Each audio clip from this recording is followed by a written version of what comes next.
Bueno, vamos a comenzar ahora con esta parte del módulo que hemos ingresado el tema de lo que es discapacidad intelectual, que es un tema que transversaliza bastante todos estos trastornos que vamos a ver también a continuación. Pero bueno, hoy la idea es un poco poder dar un poco de luz a este tema y poder conocer tema de diagnósticos, características y particularidades, ¿sí? Así que vamos a empezar eh, a ver de qué nos habla acerca de la discapacidad intelectual.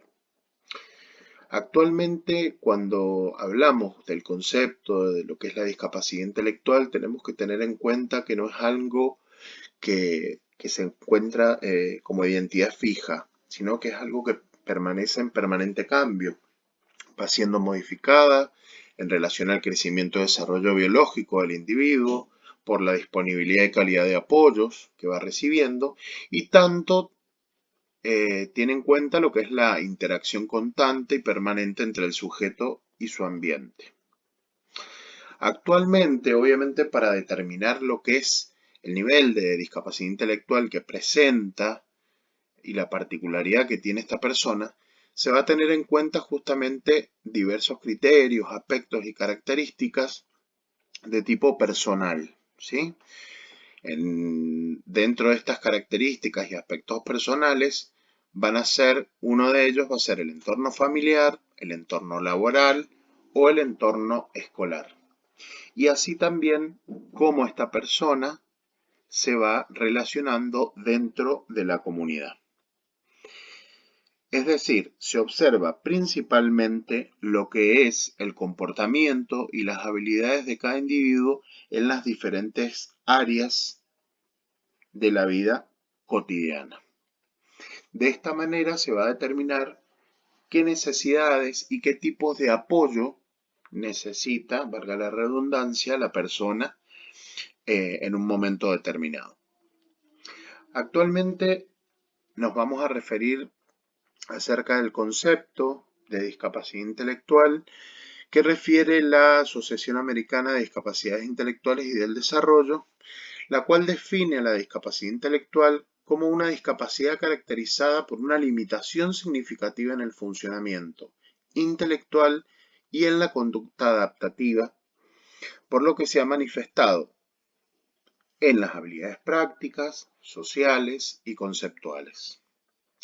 Y como condición fundamental que esta discapacidad comienza antes de los 18 años de edad. Acá también podemos hacer referencia, como veníamos hablando anteriormente, a la importancia que tiene el contexto, ¿sí? Donde el sujeto se desenvuelve, ¿sí? Abarca el aprendizaje, el trabajo, el desarrollo social, digamos, diferentes aspectos que el sujeto va atravesando durante la vida y va a responder justamente, o debería responder, a las limitaciones que van a ser relativas al medio en el que este sujeto, esta persona, este individuo interactúa. Para esto esta definición tiene 5 premisas para poder aclarar un poco más el concepto. Y una de las premisas, la primera, plantea lo que es la comparación de habilidades con sus coetáneos, ¿sí? Esto es que los estudiantes de la misma edad pertenecen al mismo contexto cultural, ¿sí? Diferentes habilidades, diferentes capacidades con respecto a estudiantes de la misma edad y contexto cultural. Después hablamos de la premisa 2, en donde plantea los dos procesos de caracterización y evaluación que hay que tener en cuenta justamente lo que es la diversidad lingüística y cultural de los estudiantes, sus características y atributos particulares, teniendo en cuenta lo relacionado con lo comunicativo, motor, sensorial, lo afectivo y lo social, para la configuración adecuada de propuestas en los ajustes razonables. En una tercera premisa vamos a reconocer las capacidades y las potencialidades del estudiante. Todas las personas con discapacidad intelectual, al igual que todos los seres humanos, van a presentar tanto dificultades y habilidades en todos los ámbitos de la vida, ¿sí? La cuarta premisa caracteriza principalmente el poder identificar los requerimientos de apoyo que precisa, y la quinta, procurar la continuidad del trabajo y de los apoyos requeridos para que las adquisiciones y logros se mantengan en el tiempo. Entonces, estas 5 premisas tienen que ver con qué habilidades presenta el individuo en relación a sus potencialidades, capacidades, ¿sí? Pero a la vez también, obviamente, presentan dificultades. Los procesos de caracterización y evaluación, teniendo en cuenta su diversidad. Y obviamente la caracterización de este estudiante, de acuerdo a sus limitaciones y competencias, para poder identificar el apoyo que necesita y procurar también que ese apoyo sea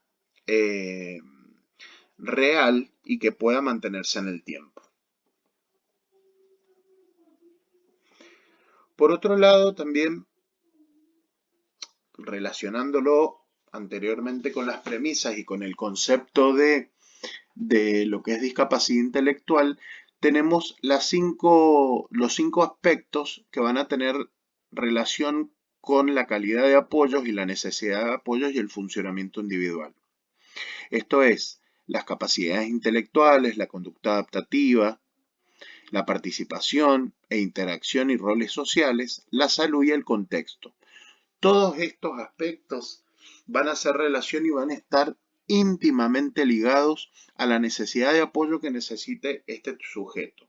Y es la sociedad que tiene que brindar estos apoyos para generar espacios de inclusión y así esta persona logre un funcionamiento individual óptimo, ¿sí? Logre una inserción social en un futuro, inserción laboral, etc. Todas estas capacidades, conductas, participación, el rango de salud y lo que es el contexto, brindar, buscar y dar un perfil de apoyo necesario para que esta persona funcione de manera individual lo más autónoma posible. Continuando un poco y dando un poco más de luz a lo que es el diagnóstico de la discapacidad intelectual, vamos a tener 3 grandes ejes en relación a las limitaciones, ¿sí? Cuando hablamos de limitaciones significativas en el funcionamiento intelectual, vamos a tener en cuenta habilidades intelectuales, habilidades en todo lo que tiene que ver con el razonamiento, la planificación de una tarea, la solución y resolución de un problema, el pensamiento abstracto, la comprensión de ideas complejas, ¿sí? El aprender con rapidez, el aprender de la experiencia. Después hablamos de limitaciones significativas dentro de lo que es la conducta adaptativa, que se van a dividir en 3 grandes grupos, en lo que es lo conductual, en lo que es lo conceptual, perdón, en lo que es lo social y la práctica. Cuando nos referimos a lo conceptual, vamos a tener en cuenta lo que es la autodirección, cómo se maneja esta persona, ¿sí? O cómo debería manejarse esta persona a nivel social, con respecto a los conceptos de dinero, lo que es lectura y escritura, lo que es lenguaje, tanto desde su uso receptivo como expresivo. Cuando hablamos de lo social es lo interpersonal, ¿sí? El sentido de responsabilidad, mi autovaloración, la propia autoestima, el concepto de credulidad e incredulidad, ¿sí? Esto de la ingenuidad y el seguir las reglas, el obedecer las leyes y el evitar la victimización. Y por otro lado, cuando hablamos de práctica, de limitaciones significativas en relación a la práctica, hablamos de las habilidades instrumentales de la vida diaria, de habilidades ocupacionales y de mantenimiento en espacios seguros, ¿sí? Obviamente, como referíamos anteriormente en el concepto, una condición fundamental es que la edad de comienzo en relación al diagnóstico de la discapacidad intelectual es de antes de los 18 años. Una de las causas, digamos, tenemos diferentes tipos de causas. vamos a hacer referencia a las causas prenatales, perinatales y postnatales. Cuando nos referimos a las causas prenatales, nos referimos a causas que se producen antes del nacimiento. Cuando nos referimos a causas perinatales, son causas que suceden durante el nacimiento y las postnatales son causas que se producen luego del nacimiento. Para explicar la causa de discapacidad intelectual, obviamente vamos a tener en cuenta un enfoque mucho más amplio y complejo, ¿sí? ¿Por qué amplio? Porque no hay una causa concreta específicamente, sino que es multifactorial, ¿sí? No es tan simple poder responder específicamente cuál es la causa en un determinado caso, en un determinado individuo, pero sí tener un despistaje general de que existen estas tres causas y que estas tres causas van a determinar el tipo de carácter que van a tener, que va a ser de tipo educativo, conductual, social y biomédico. Estas causas, estos factores pre, per y postnatales van a tener una consecuencia, por eso plantea esto de carácter, en el ámbito educativo, en el ámbito conductual de la persona, en el ámbito social y obviamente atravesado por el ámbito biomédico. Como veníamos hablando de diversos aspectos, el proceso de evaluación que se remite a lo que es la condición de discapacidad intelectual, plantea tres aspectos grandes. Por un lado, lo que es el diagnóstico, que va a determinar las características de una persona por ser considerada persona con discapacidad intelectual. Luego, en un segundo momento, va a implicar lo que es la clasificación y descripción, ¿sí?, de lo que es el cuadro clínico, de identificar justamente lo que tiene la persona, con qué cuenta, con qué recursos cuenta y bueno, y con qué limitaciones también nos encontramos. Identificar los puntos fuertes, los débiles de cada individuo y en una serie de dimensiones y áreas que las veremos a continuación. Justamente esto nos va a poder determinar y establecer qué necesidades de apoyo requiere esta persona.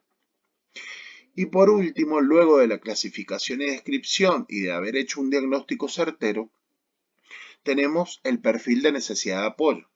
Hay que identificar los apoyos que necesita justamente para que haya un óptimo funcionamiento o un mejor funcionamiento.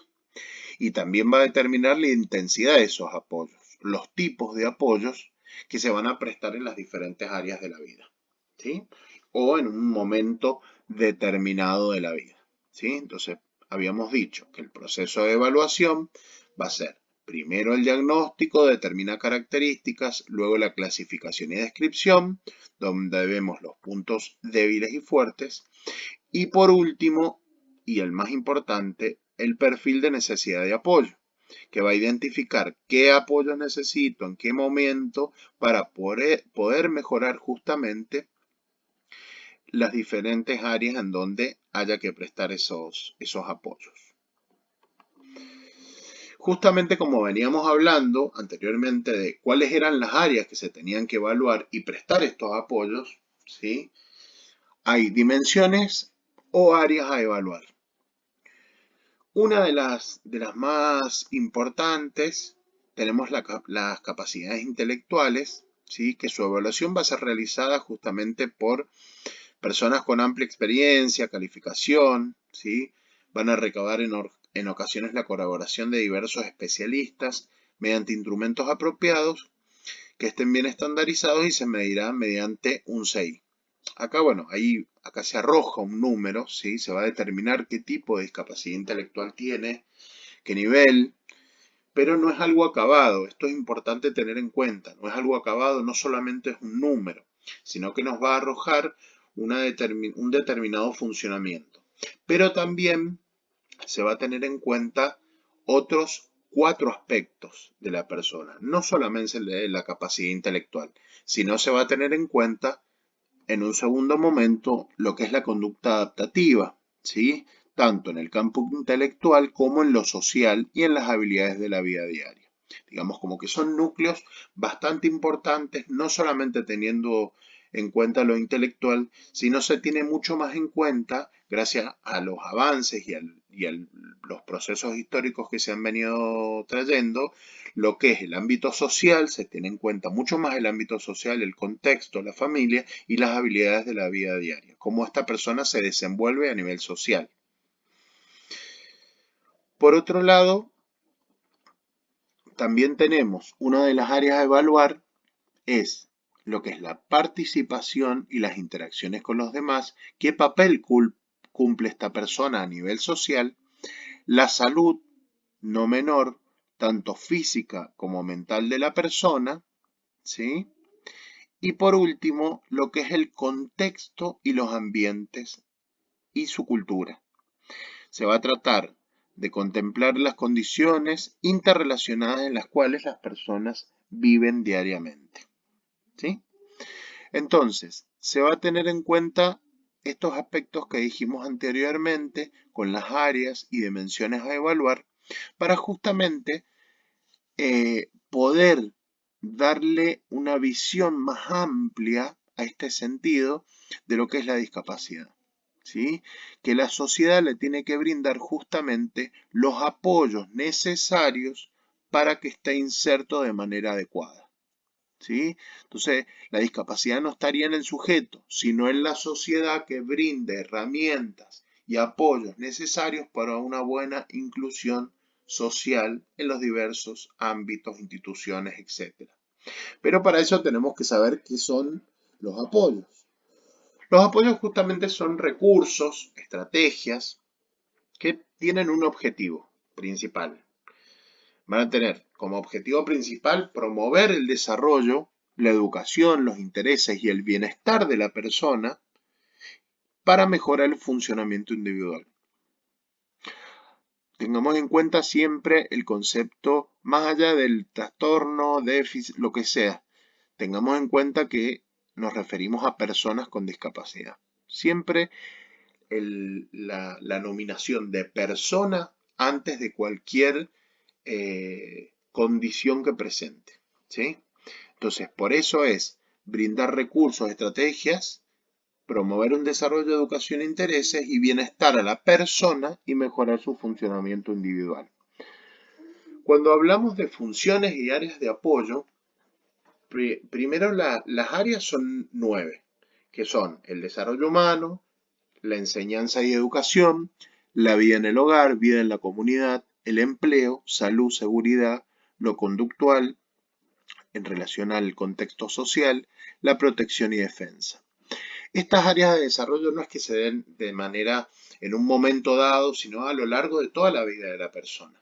De acuerdo a la necesidad que va teniendo y el perfil que tiene esta persona, va necesitando apoyo de acuerdo en el momento histórico presente que se encuentre esa persona, ¿sí? Y las funciones que tienen estos apoyos son miles, diversas. Acá he puesto algunas.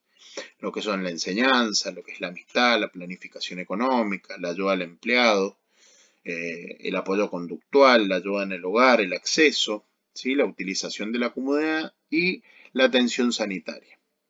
Entonces, estos son, en relación a lo que veníamos hablando anteriormente, las funciones y áreas en donde se requiere el apoyo y qué tipo de apoyo necesita este sujeto. Por otro lado, no menos importante son los niveles de apoyo que plantea desde la Asociación Americana en el libro que ya se los vamos a linkear, así lo pueden tener, que es muy interesante, que plantea todos estos conceptos y más también. Los niveles de apoyo son 4, en donde las características principales en el nivel intermitente, uno de los primeros, es justamente brindar el apoyo cuando sea necesario. Así la persona no siempre necesita uno o varios apoyos o requiere de un apoyo de corta duración.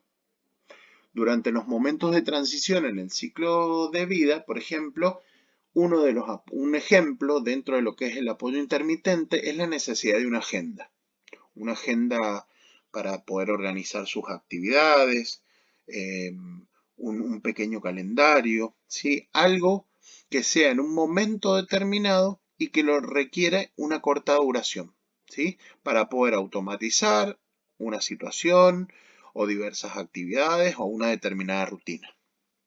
Luego tenemos lo que es el concepto de apoyo limitado, que este se caracteriza por ser intensivo, ¿sí? Por tener una consistencia temporal en un tiempo limitado, pero no intermitente, como el anterior. Puede requerir un menor número de profesionales, pero y también un menor costo en otros niveles de apoyo más intensivos. Esto quiere decir, un ejemplo que plantea ahí es el acompañante terapéutico. Esto puede ser una persona que asista, ¿sí? Porque el rol que tiene el acompañante es de asistente. El asistir a una situación determinada durante un corto tiempo, ¿sí? Quizás durante la educación formal, uno o 2 años, unos meses, o quizás un año completo, se verá. Pero es un apoyo que tiene que ser limitado, no puede ser perpetuo, ¿sí? Eso es importante tenerlo en cuenta. Otro de los niveles fundamentales es el apoyo extenso, que este está caracterizado por una implicación regular en al menos algunos entornos, tales como el hogar, el trabajo, sin limitación temporal. Este apoyo en realidad es un apoyo más pequeño, puede ser, pero que tiene una intensidad bastante grande. ¿Por qué? Ahí yo puse un ejemplo donde es el apoyo visual para realizar tareas, por ejemplo. Cuando hablamos de apoyo visuales, hablamos de gráficos, hablamos de dibujos, de iconografía, de pictogramas, que pueden ser utilizados para realizar con éxito y ejecutar una tarea, ¿sí? Eso sería un apoyo visual. Poder ir al baño, ¿sí? Y tener en cascada los diferentes pasos para realizar esa actividad. Ese apoyo visual vendría a ser un apoyo extenso. Otro es el apoyo persistente, es el apoyo caracterizado por su consistencia y una elevada intensidad. Está proporcionada por distintos entornos con posibilidades de mantenerlo durante toda la vida. Este tipo de apoyos es bastante complejo y por ahí yo hice referencia a las terapias que realiza una persona, ¿sí? Con discapacidad. Tiene que ver con terapias de tipo kinésicas, fonoaudiológicas, psicológicas, etcétera, que necesiten ese momento y que quizás persistan durante toda la vida o no. Pero bueno, generalmente muchos de estos apoyos de tipo persistente se encuentran dentro de lo que son las terapias. Entonces, los niveles de apoyo son 4. Intermitente, cuando es necesario; limitado, es intensivo; extenso, con una implicación regular; y persistente, que puede ser durante toda la vida. Bien, vamos a continuar en otro video, vamos a dejar acá para que no se haga tan largo y vamos a empezar a trabajar el aspecto educativo con las diferentes características y estrategias.